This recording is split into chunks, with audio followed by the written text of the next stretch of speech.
Halo, Assalamualaikum. Shalom, Om Swastiastu, Namo Buddhaya, Salam Kebajikan. Perkenalkan, nama saya Angelika Cecilia Manulang dengan NIM 240222065 dari Prodi Bisnis Digital Universitas Satya Bhinneka. Di sini saya akan menjelaskan gambaran faktor-faktor bubarnya negara Cekoslowakia berdasarkan teori Astagatra. Nah, saya akan membahas tentang perpecahan dan mulai terbentuknya negara Cekoslowakia.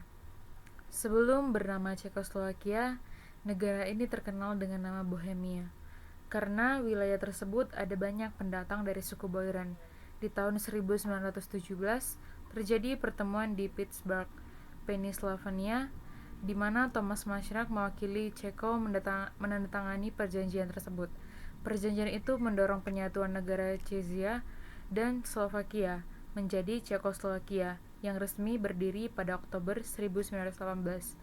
Cekoslowakia berbentuk republik dan memiliki pusat pemerintahan di Praha. Nama Cekoslowakia diambil dari dua etnis setempat, yaitu etnis Ceko atau Bohemia yang berada di sebelah barat dan etnis Slovak yang mendominasi wilayah timur.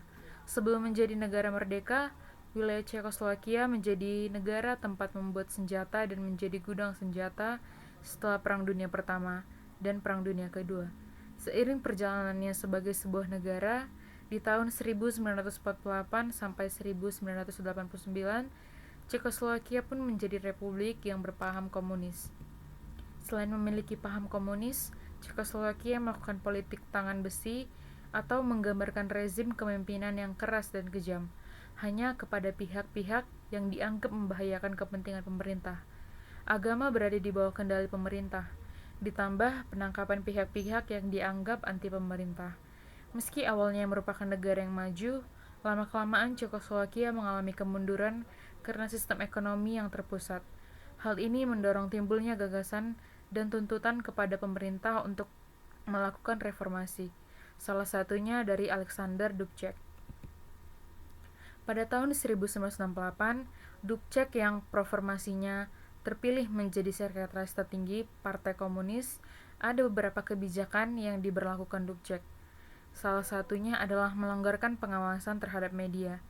Periode reformasi ini sering disebut dengan nama Musim Semi Praha atau Prague Spring Pražské Jaro yang berlangsung pada tanggal 5 Januari 1968 sampai 21 Agustus 1968. Hal-hal yang dilakukan oleh Dubček ternyata mengundang rasa tidak suka dari Uni Soviet karena pendukung ideologinya berkurang. Uni Soviet akhirnya menginvasi Cekoslowakia bersama beberapa negara lainnya pada tanggal 21 Agustus 1968. Pasca invasi yang dilakukan oleh Uni Soviet, pasukan Uni Soviet masih ditempatkan di Cekoslowakia guna mengawasi pergerakan Cekoslowakia. Dubček yang menjadi kepala negara tidak bebas untuk melakukan sesuatu dan akhirnya mundur pada 1969. Kepemimpinannya digantikan oleh Gustav Husak yang pro-komunis. Di tahun ini juga sistem administrasi Cekoslowakia dimodifikasi menjadi sistem federal yang terdiri menjadi dua negara federasi, yaitu Republik Sosialis Ceko dan Republik Sosialis Slovakia. Pada tahun 1989, terjadi demonstrasi yang disusul tekanan dari masyarakat untuk melakukan reformasi politik. Sadar apabila dengan melawan demonstran hanya akan memantik permasalahan yang lebih besar, pemerintah Cekoslowakia akhirnya melunak dan mengizinkan pembentukan pemerintah koalisasi dengan kubu oposisi non-komunis. Terbentuknya pemerintahan koalisi kemudian diikuti dengan naiknya Václav Havel sebagai presiden dari Cekoslowakia pada bulan Desember 1989. Periode dari komunis di demokratis ini kemudian dikenal dengan nama Revolusi Bludru atau dikenal juga dengan Revolusi Velvet yang terjadi pada 17 November sampai 29 November 1989. Pada tahun 1990, Cekoslowakia menjalani pemilu multipartai untuk pertama kalinya dan membawa Havel kembali terpilih sebagai presiden. Sistem ekonomi terpusat ala komunis tak lagi dijalankan dan perusahaan swasta bermunculan. Media diberi hak seluas-luasnya dalam hal pemberitaan, embel-embel sosialis dengan nama negara dihalangkan. Revolusi ini ternyata menimbulkan perdebatan di dalam parlemen Ceko dan Slovakia, hingga akhirnya pada 1 Januari 1993, kedua negara memutuskan untuk pecah atau berdiri sendiri. Di samping revolusi Bludru, penyebab lainnya adalah perpecahan dalam anggota parlemen karena ada yang mendukung, ada yang desentralisasi atau pemusatan, dan ada yang tidak setuju. Akibat pusat pemerintahan yang berada di kota Praha, anggota parlemen dari wilayah Slovakia tidak setuju karena dianggap tidak adil bagi wilayahnya. Meski Ceko dan Slovakia telah berpisah, perpecahan Cekoslovakia berlangsung dengan damai sehingga tidak ada konflik yang menyelimuti. Hubungan perpecahan negara Cekoslovakia dengan teori Astagatra adalah teori Astagatra merupakan konsep yang berasal dari wawasan Nusantara Indonesia yang digunakan untuk menganalisis ketahanan nasional melalui 8 aspek kehidupan nasional. Astagatra terdiri dari 2 kelompok aspek utama, yaitu Trigatra dan Pancagatra. Trigatra adalah aspek alamiah yang bersifat statis dan meliputi 3 unsur, yaitu geografi, posisi dan kondisi geografis suatu negara, demografi, keadaan dan kemampuan penduduk, serta sumber kekayaan alam yang dimiliki negara tersebut.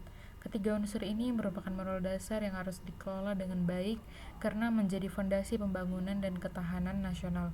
Sedangkan Pancagatra adalah aspek sosial yang bersifat dinamis dan terdiri dari 5 unsur, yaitu ideologi, yaitu nilai-nilai dan cita-cita dasar kehidupan berbangsa, yang kedua politik, sistem dan kebijakan pemerintahan, yang ketiga ekonomi atau kondisi dan sistem perekonomian, yang keempat sosial budaya, yang adalah nilai, norma, dan tradisi masyarakat, serta pertahanan dan keamanan, yaitu kemampuan menjaga keamanan dan kedaulatan negara.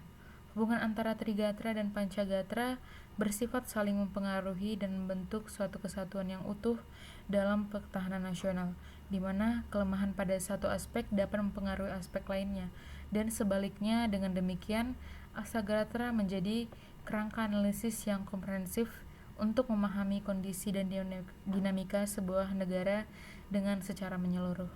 Pelajaran yang dapat kita ambil dari sejarah Cekoslovakia ini adalah apapun masalah hidup kita, mulai dari masalah kecil hingga besar, kita harus bisa bersikap dewasa terhadap permasalahan itu, serta utamakan kemanusiaan atau jalan damai sehingga kedua belah pihak tidak ada yang dirugikan.